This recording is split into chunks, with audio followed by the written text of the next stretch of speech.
Hello and welcome to Newsbreak. I'm your host, Nick Steffens. Coming up, we have the results of the Drake Relays, but first, today's top stories.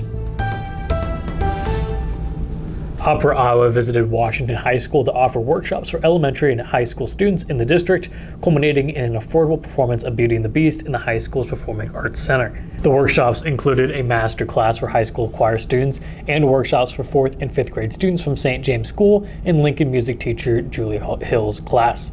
Students learned about different styles of opera, vocal parts, and languages in which opera is performed. The students were also given an overview of the technical components of singing and dramatic interpretation.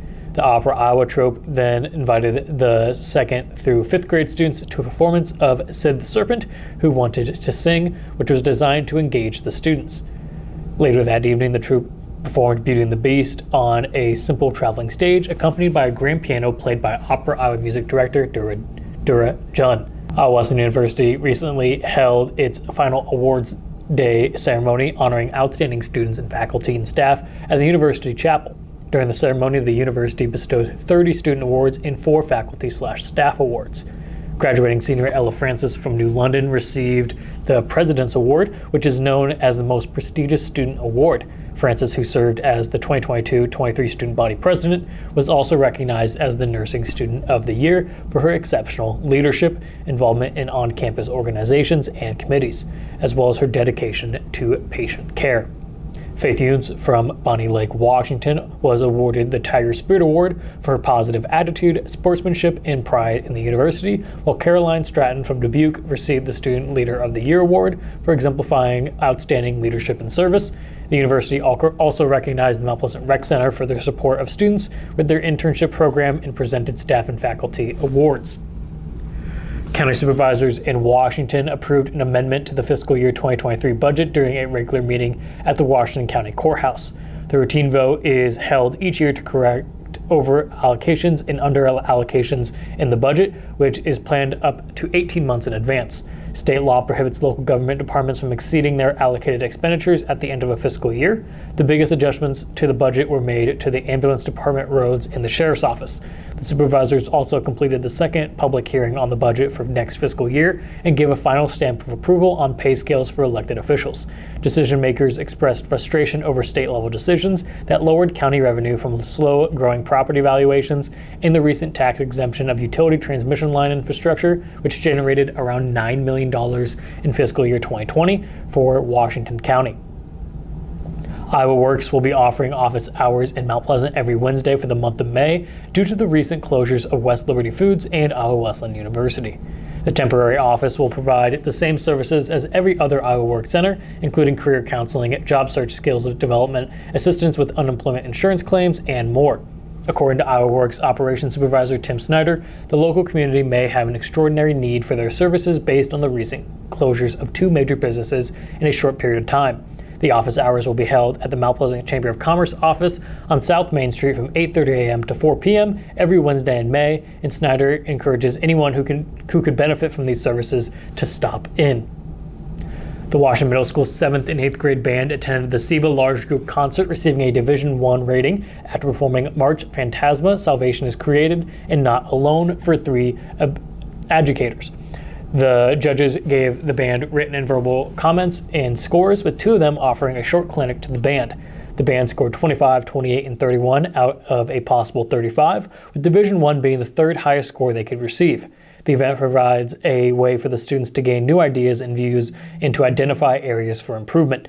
Director Craig McClellan was proud of the performance and impressed by the final piece. The band's participation was an excellent opportunity to showcase their talents and work towards further growth. The New London Community School District is offering support for students after a death of a 1st grade student. Keegan Miller was supposed to go on a school field trip, but instead died suddenly. A GoFundMe page has been created to help his family with funeral expenses. The school district has partnered with the Great Prairie AEA Crisis Response Team to provide support for the students, and counselors are available for students and families. The district encourages parents to maintain daily routines and be available for their students to discuss the events and their feelings. They also encourage parents to watch for changes in behavior and to contact a school counselor if needed. Keegan's cousin described him as the sweetest kid she knew and a family miracle. We're going to take a quick break, and when we come back, we'll take a look at the weather and sports. Since 1905, Kelowna Cooperative Technology Company has helped our community stay connected with the latest advancements in clear, dependable telecommunications services. KCTC provides rural Iowans with access to high-speed fiber internet, as well as phone, television, computer repair, and cybersecurity solutions. We're also proud supporters of local organizations and area schools within the community. KCTC, keeping Kelowna connected.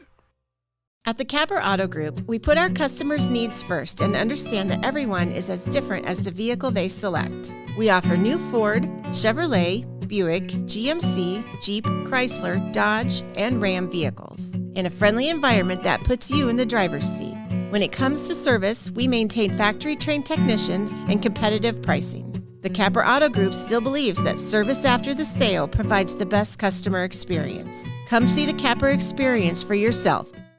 Hospice isn't a place, it's a type of care that focuses on living. Servicing a 7-county area, the Hospice of Washington County staff of nurses, social work, hospice aides, spiritual and grief support, volunteers, music and massage therapists are able to provide free end-of-life care where the patient lives. We write wills, give consent for organ donation, but rarely is there a plan for what we would want the final phase of our lives. At Hospice of Washington County, we encourage our patients to be in charge of their healthcare decisions while maintaining quality of life. Been in healthcare for many years. I know that Tammy's that person who wants to help others and take care of us. She knows the healthcare business and wants to take care of others. Hello and welcome back to Newsbreak. I'm your host, Nick Steffens. Coming up, your 5-day forecast, but first, obituaries. Floyd Leo Wutzenauer of Fort Madison passed away on April 26th at the age of 96. A celebration of life will be held at a later date. Schmidt's Funeral Home is in charge of the arrangements. Penelope Constantine Bryant of Fairfield passed away on April 24th at the age of 100. A visitation for family and friends will be from 5 to 7 p.m. May 3rd at Benner Funeral Home. Norman Eugene Mera of Prescott Valley, Arizona, passed away on November 9th, 2022, at the age of 79. A graveside service will be held at 10 a.m. May 6th at Aspen Grove Cemetery in Burlington. Dolores May Newland of Lincoln, Nebraska, passed away on April 18th at the age of 88. Her ashes were placed alongside her parents in Evergreen Cemetery. That was obituaries. It is now time for your 5-day forecast. Today has been windy with mostly cloudy skies and a high of 59. Temperatures will start to rise tomorrow with a high of 64 and mostly sunny skies. On Wednesday, it will remain mostly sunny and the high will be 73. The wind will also start to die down. On Thursday, it will be mostly sunny yet again with a high of 75. And finally on Friday, it'll be 70 degrees with partly cloudy skies. We're going to take another quick break, and when we come back, we'll take a look at sports. Federation Bank is a locally owned bank providing award-winning customer service. We believe that we are more than just a federation of banks, but a federation of communities, serving Brighton, Richland, Wellman, and Washington, Iowa. Federation Bank's highly skilled staff is here to make sure you are able to accomplish your personal and professional goals, whatever they may be. Federation Bank, your family bank.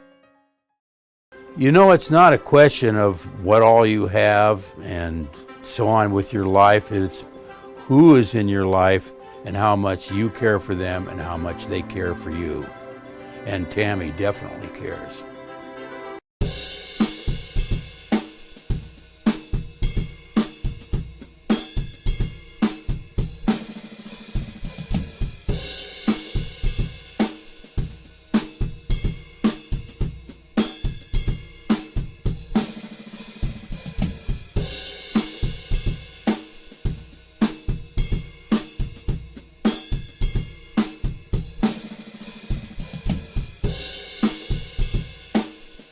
Family owned and operated by Andy and Sarah Ross. Ross Auto has been your vehicle repair and maintenance headquarters since 1935. We specialize in all makes of cars and light-duty trucks. With our variety of available services, let us help you keep rolling and your vehicle operating efficiently. Services include general auto repair, alignments, brakes, fuel injection, and more.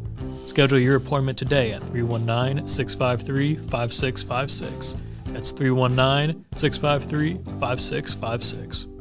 Welcome back to Newsbreak. I'm your host, Nick Steffens. It is now time for sports. And now, sports. Brought to you by Fairway.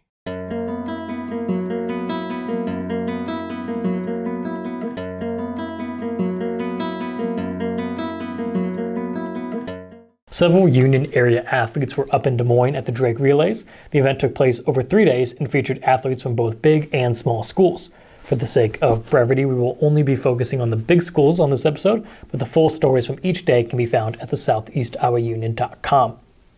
On Thursday, Washington's Braden Hartman and Mount Pleasant's Isaac Gerald both took part in the shot put, and Hartman brought home a top 10 finish. Hartman threw 53 feet 8 inches to take 8th place in the boys' shot put competition. Gerald finished 23rd, throwing 48 feet and a half inches. On Friday, Washington freshman Josh Anderson took 4th in the wheelchair 400, crossing the tape in 1 minute and 19.39 seconds. Anderson wasn't the only demon to take one lap around the track on Friday. Two-time defending Class 3A 400-meter dash champion Elijah Morris took his shot at a Drake title later in the evening. Morris, who hasn't run in a meet for over a month due to a lower body injury, nearly won the race, getting edge of the line by Mount Ayers Rice Reynolds. Instead, he had to settle for a second-place finish in 48.52 seconds. Morris says he hopes to get back in the type of shape he needs to be to compete for state titles in the 100-meter dash, the 200-meter dash, and the 400-meter dash in May. The Union area had a preliminary competitor in the 110-meter high hurdles on Friday morning. Mount Pleasant's Will Davidson ran in the finals a couple hours later. Davidson qualified 5th in 14.52 seconds. In the finals, he crossed the line in 4th, a new personal best at the Drake Relays, in a time of 14.52 seconds. In the preliminaries on Saturday, Mount Pleasant's quartet of Mason Slout, Will Davidson, Peyton Coleman, and Avon Trung finished in 65th in 44.8 seconds, as well as Washington's Ethan Patterson, Aiden Ulan, Cameron Vampagna, and Austin Riebling, who took 85th in 45.71 seconds. On the girls' side, Mount Pleasant's Courtney Robb, Bailey Jalis, Tristan Scholl, and Andy Scott placed 51st in 51.69 seconds. Also running on Saturday was Mount Pleasant's Will Davidson. He ran the 400-meter hurdles after taking 4th in the 100-meter highs. In the 110-meter highs, a little rain made for a slippery track, one that got more so for Davidson and other members of the second and final heat. Davidson ended up finishing 9th, crossing the line in 55.02 seconds.